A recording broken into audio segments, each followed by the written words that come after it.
This is going to be a tutorial for like a camera that when you enter collision, it changes to a position. And this is good for when you want to enter a room, or in my case, in a 2.5D world, and you want the camera to stand still for a certain distance. It can also work for on following a certain axis. I'll show that a little bit later. But I couldn't find a solid tutorial on how to do this, so I'm gonna make one myself. It might be a bit simple, but you never know, someone might need it. So anyhow, what you're gonna need is uh, here we have a box collision. You can add it here and type in box. You get box collision, and in the construction script where it is created, we set the box extent, and this node looks like this. You drag it out of the box, and then you do set extent like that. And in order to set extent for these different ones, you could have a vector, but I like doing them in floats. Maybe that's unnecessary, but I did it this way. So you would do this, and then you promote to variable, and then it gets like this. Now it says x0 because I already have it. So I'm going to delete this. And when it is in this kind of script, what happens is when I move it into the scene, now it has default values too. But if I change these construction script values, it changes in the scene. And you can change the default values here, and you can set the different values. If you have a vector, you just type in whatever value seems good for your level. When you've done this, you can click here and go on component begin overlap and overlap. It will be up here. Since I already did them, they are here. And you can set the other actor to maybe like the player, and if the class is third person in my case, then you can continue.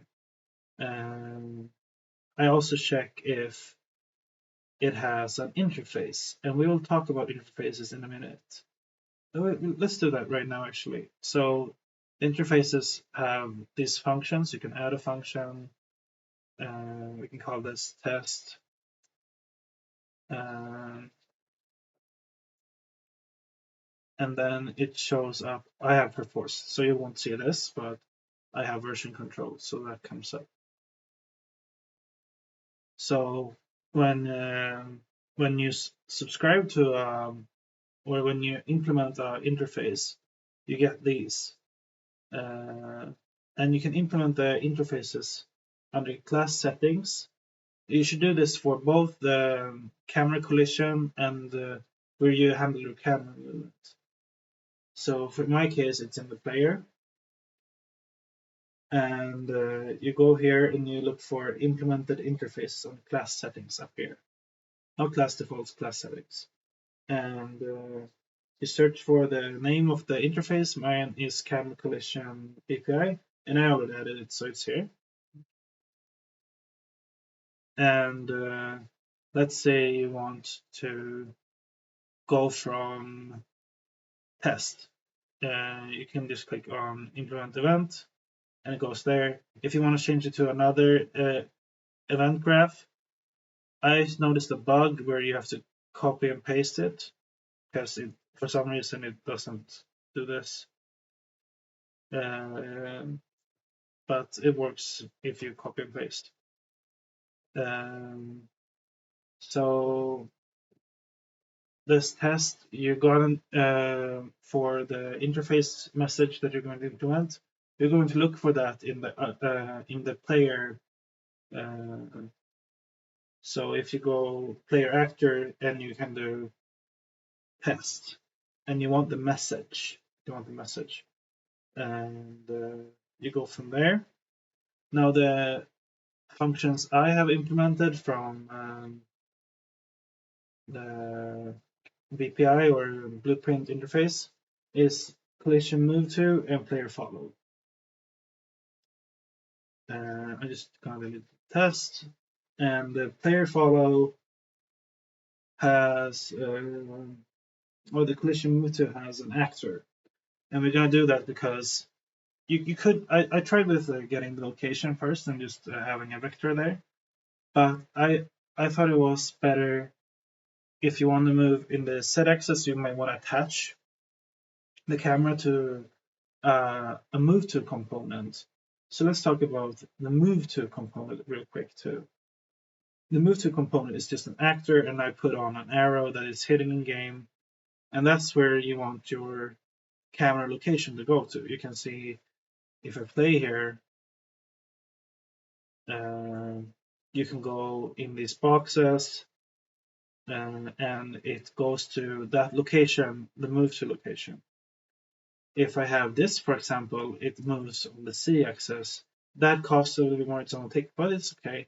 And then you have, you can have a little different ones. Why I can see my collisions in game, it is because of if you go to the box and use search hidden in game, you can tick or tick off this. It's just a show, and in the camera collision VPI, you go with the actor, and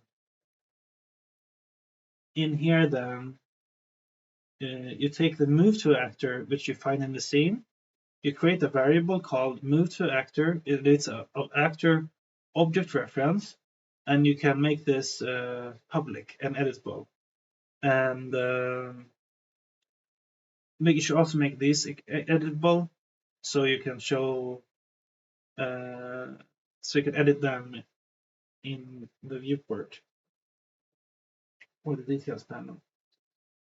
And if I move in here, this is not going to work so well. You might need to do an is valid check on the move to actor, so it doesn't. I noticed mine broke the game, it crashed. So you have to have is valid here, move to actor, and you just insert this actor, and you can make it maybe like this. The values you'll have to play with that they work, and just for show's sake, this is not as in line as the other ones. It's supposed to be on 1200 because that's where my boomstick goes, the camera boom. But if I put it on, let's say 2000, just to show that this will make a difference, it'll go from there. So I have that actor here, and I click on the actor that I made instance editable, and I click on the move to actor with the pipette, or you can choose this in the scene. You can go here and choose the move to. I like doing this. And oh, the collision was not in line with the character, and it only moves in a plane. So you can see here it goes to that later. So it is important to have. You can make an error message there when you delete them if you still have the move to actor in the scene. Let's see here. So let's see what it does in the player script. Here you get the actor, move to actor in a collision that you inputted, and you set the world location from the get actor location, and you do that to the camera, and then I attach the camera to the move to, and when the player ends its box overlap, it takes this function, player follow, and it goes here and sends a message to the player script, and it says set the world location to something else. And I made an arrow. I made an arrow on my boomstick, so it goes to the boomstick because I thought the boom starts here, so I did an arrow there and I put the follow camera under the arrow, so it's a shell of that, or it's attached to that rather. And if we go into here, no, if we go back to the event graph or the camera where I have it, if we go to the camera, and as you can see here, we set it to that arrow. And then I attach the component to the arrow, and it snaps to target here, and it snaps to here. I used detach before if I didn't want to use attach components, because otherwise it's still there. But when you attach, it seems like it attaches automatically. So I attached only to the move to actor. Now, as you saw before, this is great for simple camera move, setting camera move to something else. But if you want the camera to move in the z-axis, we might have to do that on tick, or you might have to have a timer that updates after a certain time. That might be the best way to do it, but I did it on tick. I saw some other YouTube tutorials with camera movement, and they did that on tick, so I think it's probably fine. And if we look in, I duplicated this script that has the box and sends the messages.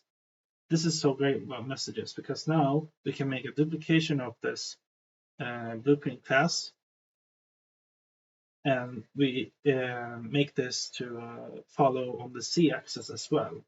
So when we get the player actor here, we take its z actor location, and I have offset here, so it goes up a little bit, because otherwise it's on the ground. It goes up a little bit, and it takes the other x and y values, and it just sets them there. And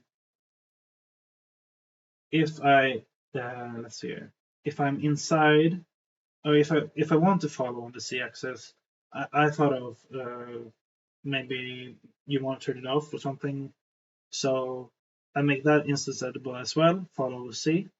If follow C is true, that you set in viewport or in the details panel in the scene, then this is true. Then if it's overlapped on begin overlap, it says on inside, and when you exit that, it turns off inside. Now, for the event tick to go to the set location, it has to have follow C, that it follows on the z-axis and it's on the inside. And when that's true, it sets the active location from the player C, and it looks like this. So this might be good for jumping puzzles or wall jumping, and then when you leave this, it works the same. And yeah, there you have it. Might be someone that needs this, or you might have figured it out on their own. It's still out. It's now it's out there, so it might be good for you. So have a great day. Peace.